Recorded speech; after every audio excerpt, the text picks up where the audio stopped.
Ant Man returns for the final trailer for Quantumania. We're going to talk about what we saw in the trailer, what we think the story is ultimately going to be about, and we're going to do that right now on the Sundowners Club.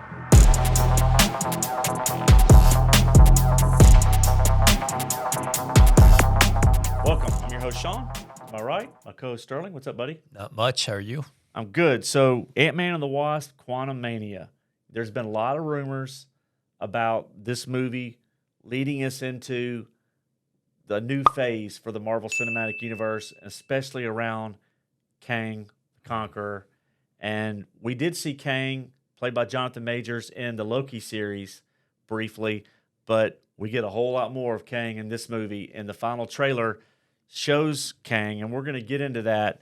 But first, I want to just get you saw the trailer. Mm-hmm. I want to get your broad thoughts about, as someone who's very knowledgeable about Ant-Man and Quantumania and the quantum realm, and what you think as a fan of the Marvel Cinematic Universe and what this movie means for it.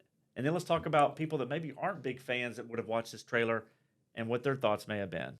I would say they're probably setting him up to be the next big bad.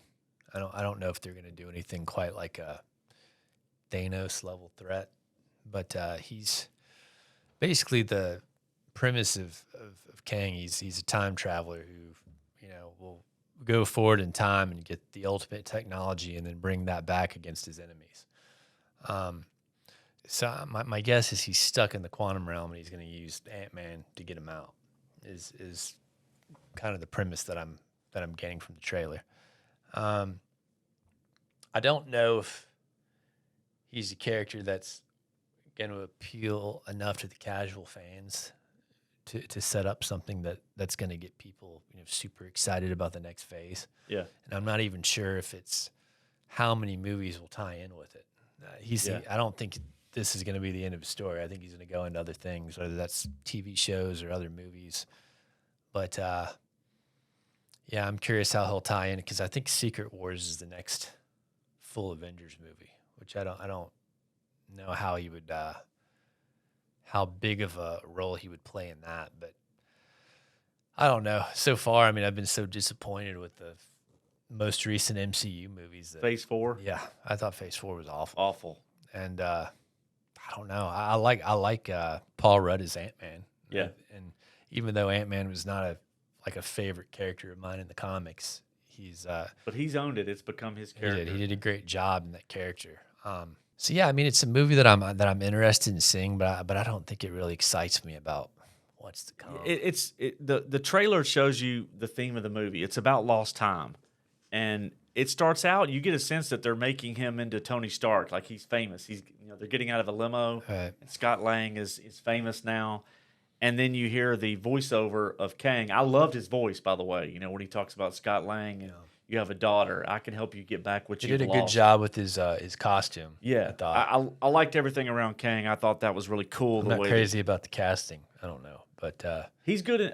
He's been good in pretty much everything that I've seen him in. Jonathan Majors. If you haven't seen Devotion, he's great in that. He's been good in just about everything. But and he's going to be in Creed 3. So he's an up-and-coming rising actor, really, really good. So I was interested in that. As it starts out, we see Scott Lang, and he's basically like, I want the time back with my daughter. Mm-hmm. And anybody can identify with that. It's like he's lost 5 years with his daughter. Did they get a new actress for her? I'm not sure who plays Cassie. Yeah. I feel like they did, but maybe I'm wrong. Yeah, because in this one, she's like 17, 18. It may have been the same actress from the last Avengers movie, but we'll check on that and put it in the notes below to confirm that who plays Cassie now. But so Scott basically is like, what do I need to do to get the time back with my daughter? That's all he cares about. And then you have Hope and her mother Janet, the original Wasp, played by Michelle Pfeiffer, and then Hope Van Dyne, and then Hank played by Michael Douglas. They're all in it. The thing that concerned me about this trailer is there's a lot of CGI and there's a lot of the quantum realm. Mm-hmm. And for the average fan that maybe is thinking about going to see a movie and likes Paul Rudd, but says, I don't know, what is all this stuff? It's a lot of CGI. Are they going to draw that fan in? You look at other movies that have come out that have done well. Top Gun Maverick, the nostalgia. You watch that trailer, you know what it's all about. You watch the trailer for Avatar: The Way of Water, and it's done what I thought was going to be difficult to do, but it's close to $2 billion now.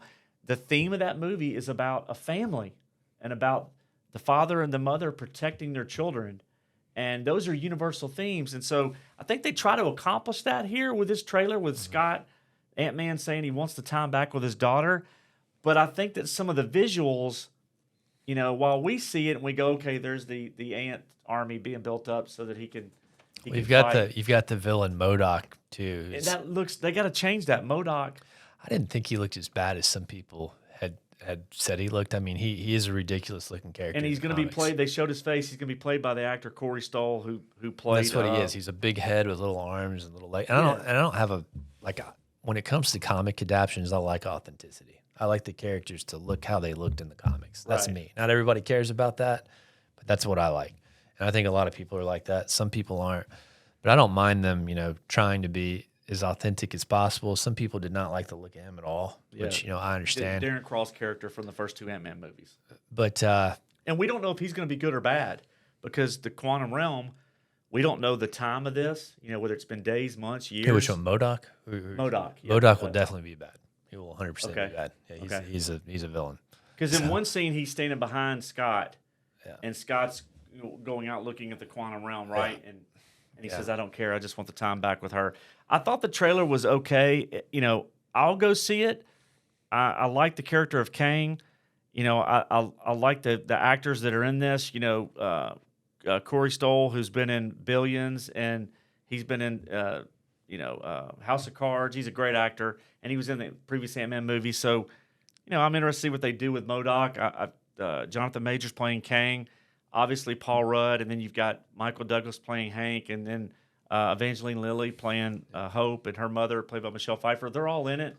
My concern is this movie going to do well enough financially to really leapfrog the next phase of the Marvel Cinematic Universe? And I don't know if the casual fan is gonna. I don't even care. I don't even care about them appealing to the casual fan. I just need they need to make stuff. The stuff they're making it's not. It's like they're trying to appeal to the casual fan, but they're not doing that. Then they're losing the hardcore comic fans as well. So, but they've got to do enough financially to justify, the building out of this larger universe around KANG. We'll have to look at the numbers, the budget numbers for the movie, but I know they've had multiple reshoots, and I thought it was okay. I didn't think it was a bad trailer. Yeah. I thought that there was too much focus on the CGI. That was my only criticism of it. When you're in the quantum realm, though, there's no way to avoid that. Yeah. I mean, so I don't know. They need to make sure the villains are good and can carry an entire new arc, which I don't know if they can. And they're running out of heroes that people really care about. That's part of the problem. I mean, I like Ant-Man. Well, the quantum realm, we talked about it before. Is this a way to bring back Iron Man? Yeah, with a new actor. And I don't know. No, not a new actor. You bring back Robert Downey Jr. That won't happen. $70 million and he's back. Yeah, it'd be great. I don't think it's going to happen, though. But, you need heroes that the general public cares about, and you need stories and villains that people care about, and I think you need to be as authentic as possible. So for you, did this trailer do it for you? Do you think this is a good launching point for the next phase of the Marvel Cinematic Universe? I mean, again, they've screwed up so many things. It's another concern was you see the fight at the end where he crushes Ant-Man's mask. Yeah. I hope that's not the fight at the end of the movie. I hope that was something hope they didn't give that away, because he has the line, that with the best line of the trailer is, "I don't have to win. We both just have to lose." Mm-hmm. I hope they didn't give away too much in the trailer with that being. I wouldn't be surprised if he dies and then his daughter takes over. And there's multiple variants of Scott, right? We see him in the quantum realm. There's multiple Scotts. The way they go, he'll die, and then the daughter will be new Ant-Man. That's how it's been going. So I don't know. Yeah, we'll be here to cover it. I thought it was a decent trailer. I have some concerns about the larger audience and how well the movie will do, but we'll be here to cover it. If you like what you heard today, leave us a comment below, hit the like button, and most importantly, hit subscribe so that we can grow our content. And TCB.